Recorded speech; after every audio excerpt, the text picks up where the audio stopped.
Hey guys, Demolisher134 here, and today we are taking a look at the Transformers Generations Bumblebee. This figure was released as part of Wave 1 of the new Generations 2013-2014 figures, and like all figures in the wave, he is based on his IDW design. Now, surprisingly, this figure is a new mold, and I say surprisingly because normally we just get Bumblebee repaint after Bumblebee repaint. It's nice to see that we actually have a new mold for Bumblebee, and I'm actually pleasantly surprised that he's actually quite good. He's not fantastic, he's definitely not without his flaws, and we'll get to that in a minute, but I do think this figure is worth a purchase for the mold alone, and we do have a Goldbug repaint coming up, so there's always that. But anyway, on to Bumblebee himself.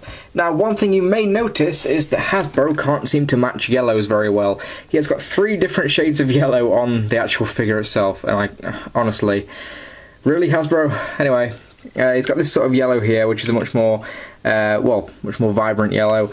Then we have this, which is much more pale, and then we have sort of a greeny yellow on the guns here. Now, we've got 3 different shades of yellow, and honestly, it really doesn't look that cool, and I don't know why they seem to be having such trouble actually matching the paint.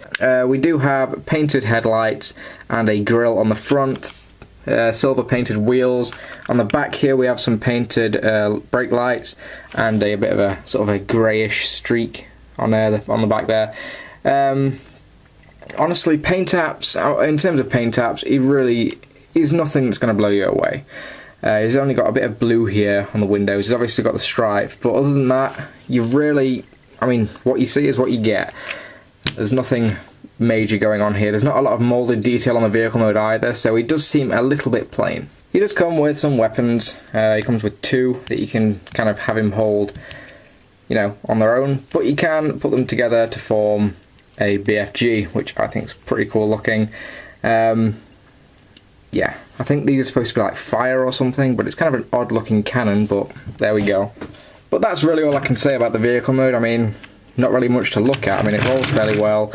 I do like the design. He is a muscle car, but other than that, fairly plain looking. But that's it for vehicle mode, so let's get him transformed into his robot mode. Transformation on this figure is actually surprisingly complex. It's much different to any other Bumblebee we've had before. So the first thing we're going to do is we're going to come around to the front here and just sort of unpeg the sides. You'll see that these sort of unpeg from the front as well. Then we have to try and get these doors out without breaking the little hinge there. There we go. Then we'll just take these and just pull them out to the side, just like that. Come round to this piece here, fold this back, and now we can just split this middle section and just start folding the legs out like this. Then we'll come around to the front. I'm going to take this section here, fold that out, and that will form his foot. Do the same on the other side, just fold that out. And there are Bumblebee's legs. Next we need to come up here, and this is where you've got to be a little bit careful. This section here, I really do feel that it's going to come off. You can see how wobbly that is.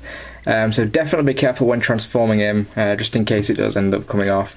What we're going to do is we're going to take the entire section, just push it down, and that will reveal his head. And it also just sort of peg in. You'll be able to feel the snap.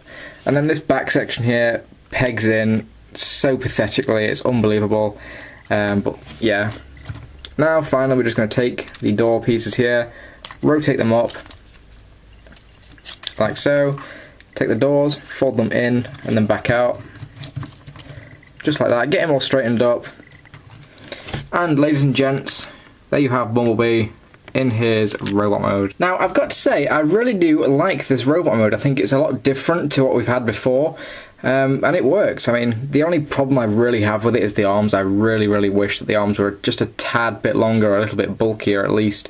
But other than that, I think the robot mode is fairly solid.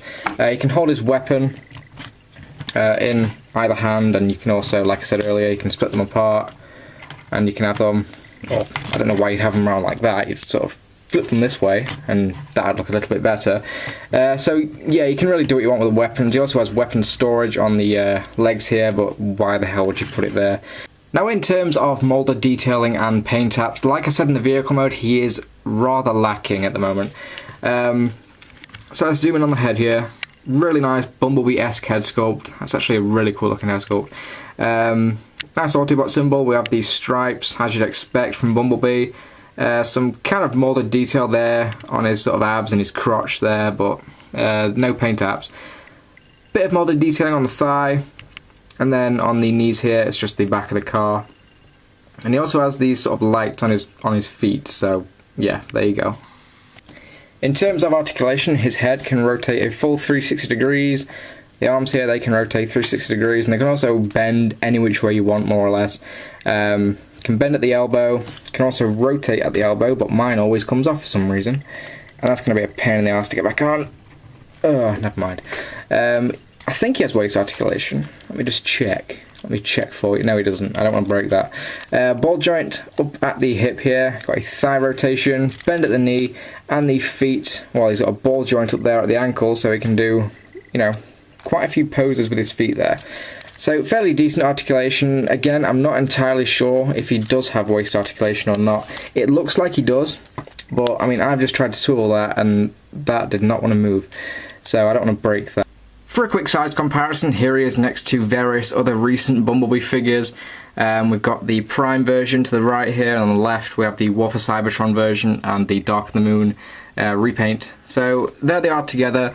You can see that he does look a lot different to other Bumblebees, especially his yellow. The shade of yellow they used was much brighter than any of the other recent ones, which is a cool change of pace, I suppose, although I do prefer the yellow on the War for Cybertron and Prime versions overall. Overall, I think that this is a fairly decent figure, and I do recommend him, but I would say that if you're still not sold on this guy, I would highly recommend waiting for the Goldbug repaint, because that seems to look a lot nicer, and the paint just looks way cooler. But it's your choice in the end. Anyway, thank you guys for watching, and I will see you later.